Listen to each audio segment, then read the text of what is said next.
Hey everyone, it's Chris. Let's do a Bible reading challenge together this year. Ever wanted God's peace to be with you 24/7? Or find answers to life's big questions? The Bible can change your life, and we're doing it together. Check out the description below for a free PDF with a daily reading checklist to keep you on track from January to December. Let's keep going with Leviticus today, from chapters 15 to 17. Leviticus 15. The Lord said to Moses and Aaron, "Speak to the Israelites and say to them, when any man has an unusual bodily discharge, such a discharge is unclean. Whether it continues flowing from his body or is blocked, it will make him unclean. This is how his discharge will bring about uncleanness. Any bed the man with a discharge lies on will be unclean, and anything he sits on will be unclean. Anyone who touches his bed must wash their clothes and bathe with water, and they will be unclean till evening. Whoever sits on anything that the man with a discharge sat on must wash their clothes and bathe with water, and they will be unclean till evening. Whoever touches the man who has a discharge must wash their clothes and bathe with water, and they will be unclean till evening. If the man with the discharge spits on anyone who is clean, they must wash their clothes and bathe with water, and they will be unclean till evening. Everything the man sits on when riding will be unclean, and whoever touches any of the things that were under him will be unclean till evening. Whoever picks up those things must wash their clothes and bathe with water, and they will be unclean till evening. Anyone the man with a discharge touches without rinsing his hands with water must wash their clothes and bathe with water, and they will be unclean till evening. A clay pot that the man touches must be broken, and any wooden article is to be rinsed with water. When a man is cleansed from his discharge, he is to count off 7 days for his ceremonial cleansing. He must wash his clothes and bathe himself with fresh water, and he will be clean. On the 8th day, he must take 2 doves or 2 young pigeons and come before the Lord to the entrance to the tent of meeting and give them to the priest. The priest is to sacrifice them, the one for a sin offering and the other for a burnt offering. In this way, he will make atonement before the Lord for the man because of his discharge. When a man has an emission of semen, he must bathe his whole body with water, and he will be unclean till evening. Any clothing or leather that has semen on it must be washed with water, and it will be unclean till evening. When a man has sexual relations with a woman and there is an emission of semen, both of them must bathe with water, and they will be unclean till evening. When a woman has her regular flow of blood, the impurity of her monthly period will last 7 days, and anyone who touches her will be unclean till evening. Anything she lies on during her period will be unclean, and anything she sits on will be unclean. Anyone who touches her bed will be unclean. They must wash their clothes and bathe with water, and they will be unclean till evening. Anyone who touches anything she sits on will be unclean. They must wash their clothes and bathe with water, and they will be unclean till evening. Whether it is the bed or anything she was sitting on, when anyone touches it, they will be unclean till evening. If a man has sexual relations with her and her monthly flow touches him, he will be unclean for 7 days. Any bed he lies on will be unclean. When a woman has a discharge of blood for many days at a time other than her monthly period or has a discharge that continues beyond her period, she will be unclean as long as she has the discharge, just as in the days of her period. Any bed she lies on while her discharge continues will be unclean, as is her bed during her monthly period, and anything she sits on will be unclean, as during her period. Anyone who touches them will be unclean. They must wash their clothes and bathe with water, and they will be unclean till evening. When she is cleansed from her discharge, she must count off 7 days, and after that she will be ceremonially clean. On the 8th day, she must take 2 doves or 2 young pigeons and bring them to the priest at the entrance to the tent of meeting. The priest is to sacrifice one for a sin offering and the other for a burnt offering. In this way, he will make atonement for her before the Lord for the uncleanness of her discharge. You must keep the Israelites separate from things that make them unclean, so they will not die in their uncleanness for defiling my dwelling place, which is among them. These are the regulations for a man with a discharge, for anyone made unclean by an emission of semen, for a woman in her monthly period, for a man or a woman with a discharge, and for a man who has sexual relations with a woman who is ceremonially unclean. Leviticus 16. The Lord spoke to Moses after the death of the two sons of Aaron who died when they approached the Lord. The Lord said to Moses, "Tell your brother Aaron that he is not to come whenever he chooses into the most holy place behind the curtain in front of the atonement cover on the ark, or else he will die. For I will appear in the cloud over the atonement cover." This is how Aaron is to enter the most holy place. He must first bring a young bull for a sin offering and a ram for a burnt offering. He is to put on the sacred linen tunic, with linen undergarments next to his body. He is to tie the linen sash around him and put on the linen turban. These are sacred garments, so he must bathe himself with water before he puts them on. From the Israelite community, he is to take 2 male goats for a sin offering and a ram for a burnt offering. Aaron is to offer the bull for his own sin offering to make atonement for himself and his household. Then he is to take the 2 goats and present them before the Lord at the entrance to the tent of meeting. He is to cast lots for the 2 goats, 1 lot for the Lord and the other for the scapegoat. Aaron shall bring the goat whose lot falls to the Lord and sacrifice it for a sin offering.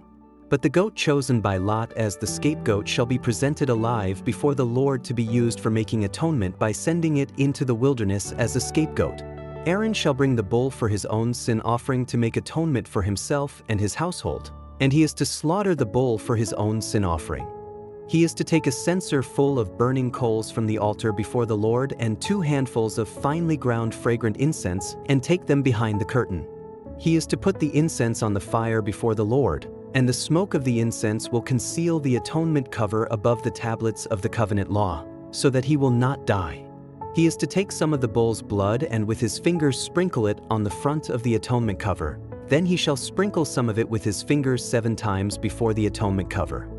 He shall then slaughter the goat for the sin offering for the people and take its blood behind the curtain and do with it as he did with the bull's blood. He shall sprinkle it on the atonement cover and in front of it.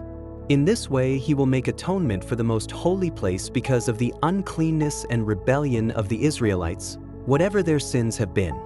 He is to do the same for the tent of meeting, which is among them in the midst of their uncleanness. No one is to be in the tent of meeting from the time Aaron goes in to make atonement in the most holy place until he comes out, having made atonement for himself, his household, and the whole community of Israel. Then he shall come out to the altar that is before the Lord and make atonement for it. He shall take some of the bull's blood and some of the goat's blood and put it on all the horns of the altar. He shall sprinkle some of the blood on it with his fingers 7 times to cleanse it and to consecrate it from the uncleanness of the Israelites. When Aaron has finished making atonement for the most holy place, the tent of meeting and the altar, he shall bring forward the live goat. He is to lay both hands on the head of the live goat and confess over it all the wickedness and rebellion of the Israelites, all their sins, and put them on the goat's head. He shall send the goat away into the wilderness in the care of someone appointed for the task. The goat will carry on itself all their sins to a remote place, and the man shall release it in the wilderness.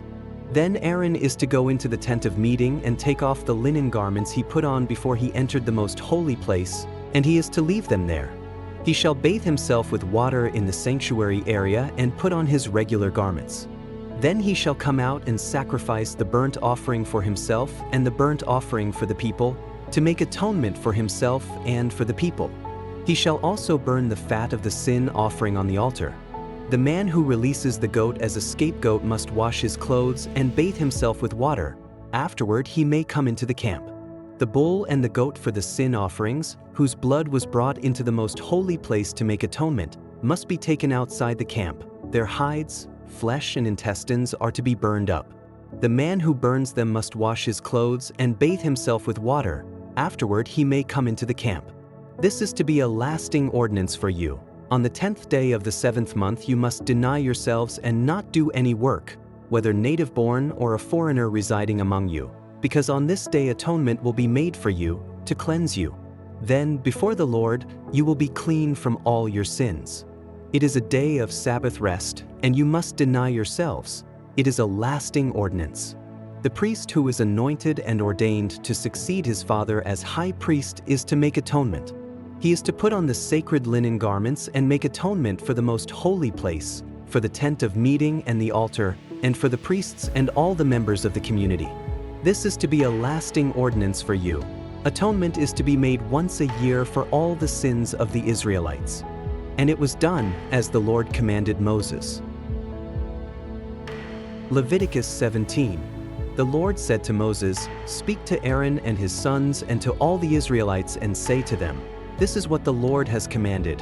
Any Israelite who sacrifices an ox, a lamb, or a goat in the camp or outside of it instead of bringing it to the entrance to the tent of meeting to present it as an offering to the Lord in front of the tabernacle of the Lord, that person shall be considered guilty of bloodshed. They have shed blood and must be cut off from their people.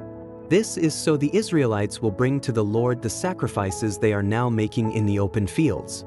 They must bring them to the priest, that is, to the Lord, at the entrance to the tent of meeting and sacrifice them as fellowship offerings.